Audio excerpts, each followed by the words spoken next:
Halo Shalom Saudara, kembali berjumpa dalam program Renungan Singkat di channel YouTube dari Gereja Masih Advent Hari ke-7 Jemaat Yosodiburo. Dan dalam pelajaran singkat di pagi hari ini, saya berikan judul Tanda Penebusan. Sebelum kita mulai, mari kita berdoa dan kita mengundang Roh Kudus Tuhan. Bapa di surga, saat kami akan mempelajari firman-Mu di pagi hari ini, dalam satu pelajaran mengenai tanda penebusan, kami mohon supaya Roh Kudus-Mu yang boleh menuntun dan mengajar kami.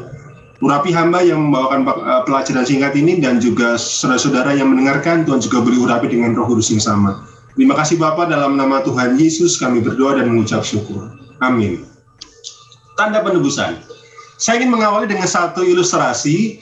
Ketika satu instansi atau lembaga pemerintahan, termasuk juga sebuah perusahaan, saat mereka mengeluarkan satu surat atau satu dokumen, maka biasanya akan disertai dengan tanda tangan dari pejabat yang berwenang dan juga stempel dari instansi atau perusahaan yang mengeluarkan surat maupun dokumen tersebut.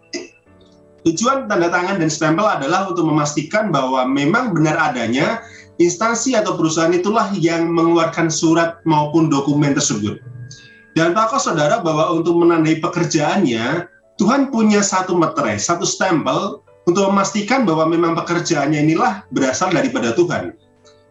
Saat kita bicara mengenai penciptaan, untuk memastikan kepada kita bahwa penciptaan adalah sebuah pekerjaan yang dilakukan oleh Tuhan, bukan oleh evolusi, maka Tuhan memberikan sebuah tanda, yaitu hari Sabat.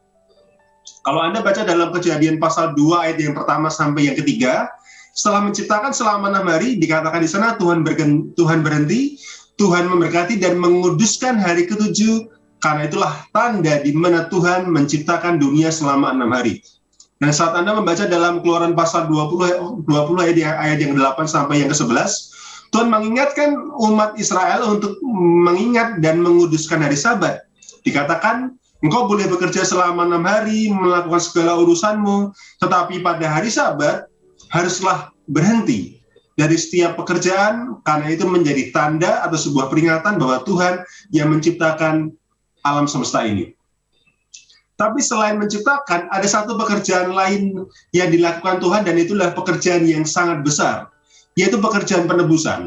Dan apakah tanda daripada pekerjaan penebusan yang Tuhan lakukan bagi kita? Mari kita pergi kepada Ulangan pasal yang ke-5. Kalau Keluaran 20 memuat 10 perintah Tuhan, Ulangan 5 pun juga memuat 10 perintah Tuhan. Dan ini diulangi kembali kepada orang Israel menjelang mereka memasuki tanah Kanaan.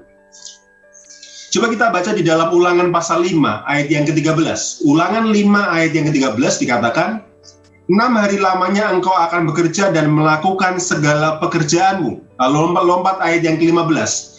Sebab haruslah kau ingat bahwa engkau pun dahulu budak di tanah Mesir, dan engkau dibawa keluar dari sana oleh Tuhan Allahmu dengan tangan yang kuat dan lengan yang teracung. Itulah sebabnya Tuhan Allahmu memerintahkan engkau merayakan Sabat. Jadi kepada orang Israel dikatakan 6 hari lamanya engkau boleh bekerja, dan sebagaimana Keluaran 20 mengatakan, di hari Sabat pula haruslah berhenti dari segala pekerjaan dan merayakan Sabat. Alasannya di dalam ayat yang ke-15 ini adalah, oleh karena dulu orang Israel budak di tanah Mesir, namun dibebaskan oleh Tuhan dengan tangan yang kuat dan lengan yang teracung. Lalu apakah aplikasi atau hubungannya dengan kita? Perbudakan orang Israel di tanah Mesir menggambarkan perbudakan kita oleh dosa, oleh iblis ketika Adam dan Hawa jatuh ke dalam dosa. Ketika orang tua kita yang pertama jatuh ke dalam dosa, maka otomatis semua umat manusia hingga zaman kita saat ini berada di dalam perbudakan dosa. Tetapi sebagaimana orang Israel dibebaskan dari perbudakan di Mesir, Tuhan juga membebaskan kita dari sebuah perbudakan dosa. Dengan cara bagaimana? Sebagaimana dikatakan di ayat yang ke-15 ini, orang Israel dikeluarkan dari perbudakan di Mesir oleh tangan Tuhan yang kuat dan lengan yang teracung. Kita juga dibebaskan daripada perbudakan dosa oleh tangan Tuhan yang kuat dan lengan Tuhan yang teracung. Kalau tangan Tuhan yang kuat, saya pikir kita bisa memahami. Tapi bagaimana dengan lengan yang teracung? Apakah Anda pernah melihat satu lengan teracung? Yang namanya teracung itu adalah jari tangan atau ujung daripada tangan kita. Makanya guru kita dulu selalu mengatakan siapa yang sudah mengerjakan PR, tolong angkat tangan, tolong acungkan tangan, ya itu masuk akal. Tapi kalau lengan yang teracung bagaimana? Dalam terjemahan yang lain bukanlah lengan yang teracung, tapi adalah lengan yang terentang atau lengan yang terbuka. Saudara, Alkitab mengatakan kita dibebaskan oleh perbudakan dosa dengan lengan Tuhan yang terbuka. Kalau kita bicara lengan Tuhan yang terbuka, kita ingat peristiwa apa? Peristiwa ketika Kristus dipalangkan di kayu salib, lengannya terbuka, lebar-lebar, terpalang di sana, dipakukan untuk penebusan dan penyelamatan kita. Jadi, Sabat tidak hanya sebagai sebuah tanda bahwa Tuhanlah yang menciptakan alam semesta ini, tapi Sabat juga menjadi sebuah tanda ataupun peringatan bahwa Tuhan lewat kematian putranya di kayu salib di Bukit Golgota memastikan kebebasan kita dari perbudakan dosa, dari perbudakan iblis, dan kita dijamin kepada sebuah kehidupan yang kekal. Jika kita mengerti hal ini, bahwa Sabat adalah sebagai sebuah tanda bahwa Tuhan mati untuk menyelamatkan kita, membebaskan kita daripada perbudakan dosa, maka cara pikir kita melihat pemeliharaan hari Sabat akan berbeda. Kita tidak lagi melihat pemeliharaan hari ini sebagai sebuah beban, di mana kita tidak bisa melihat film kesukaan kita, tidak bisa melihat acara olahraga kesukaan kita tidak lagi bisa melakukan urusan kita, sehingga seolah hari Sabat menjadi sebuah beban. Tapi saudara, saat kita mengetahui Sabat sebagai sebuah tanda bahwa Tuhanlah yang membebaskan kita dari perbudakan dosa, yang menebus kita akan memasuki hari Sabat dengan satu penuh sukacita. Dan bahkan saya mau katakan, saat kita memasuki hari Jumat, yang dikatakan di dalam Alkitab sebagai sebuah persiapan menuju Sabat, kita akan menyiapkan sungguh-sungguh segala sesuatu di hari Jumat itu, di hari persiapan itu, agar ketika memasuki hari Sabat, kita terbebas dari semua kesibukan dan urusan kita. Kita akan siapkan pakaian kita yang terbaik untuk pergi ke gereja pada hari Jumat. Bukan ketika hari Sabat pagi, kita baru siapkan.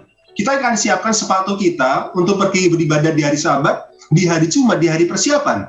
Bukan di hari Sabat pagi saat kita akan pergi ke gereja. Kita akan pastikan segala urusan kita selesai di hari Jumat, dan kita tidak lagi berpikir mengenai urusan, entah itu pekerjaan, pendidikan kita, pada hari Sabat. Dan bahkan kita akan siapkan makanan kita yang terbaik, makanan yang sederhana untuk kita santap di hari Sabat, dan kita menyiapkannya adalah pada hari Jumat. Tujuannya itu apa?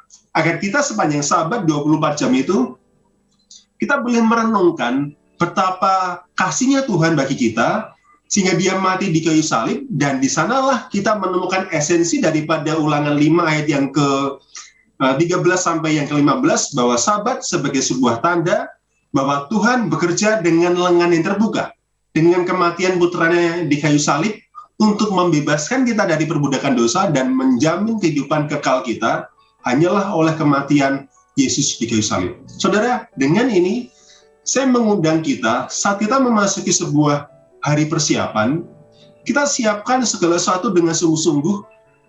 Apa saja yang kita perlukan pada hari Sabat, mulai dari pakaian kita seperti yang saya katakan tadi, yang akan kita kenakan di ibadah pada hari Sabat, sepatu kita, makanan kita, segala sesuatu yang bisa kita siapkan di hari Jumat, kita akan siapkan, sehingga hari Sabat kita bisa gunakan waktu itu dengan maksimal merenungkan kematian Putra Kristus di kayu salib. Dan ketika hari Sabat tiba, kita akan menyambutnya dengan penuh sukacita, karena ini sebagai sebuah hari di mana yang ditetapkan Tuhan, kita boleh mengingat pekerjaan penebusan putranya di kayu salib yang mati demi penebusan kita.